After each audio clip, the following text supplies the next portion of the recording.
Karon nga ikaw na gid Miss Kuya Miss 2025 no, unsa yung mga expectation nga ginakaabot pod nga mahimo kang ambassador sa Misamis Oriental? As I've said earlier, no, I really embody the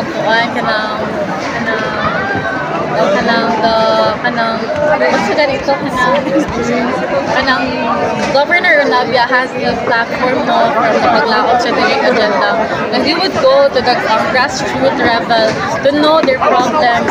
Of course, kailangan mo atuan pero balaan mo and to solve it. That is why my expectation would be like to work together, because in working together there will be really progress, and only working together we can achieve everything that is impossible and possible. Na ma'am, you mentioned kay kanina na livelihood yun no ang isa gito sa best answer nimo. Dayon unsa nga particular nga mga livelihood ang imong gusto ka i-focus on that part? I think it would be the agricultural under the 7-point strategic agenda of governor, which is on agricultural development for poverty eradication.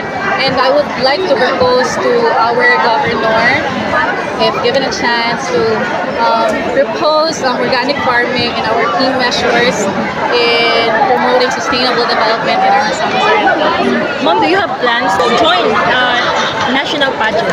Yes, I have really plans. A big it was really my dream to go on a national level, but hindi pa ta sure kung tugutan ta or kung saan man galing ako padungan, but I would be grateful in every step of the way. Ano sa challenge during sa imong journey aning pageant? Actually, there was a lot of challenges. Kaya nagsakit gid ko actually during our closed door. Nagilanap ko, nag-ubo, kanang ubo gid na kanang hadlok ko ba simbo ko while magstorya.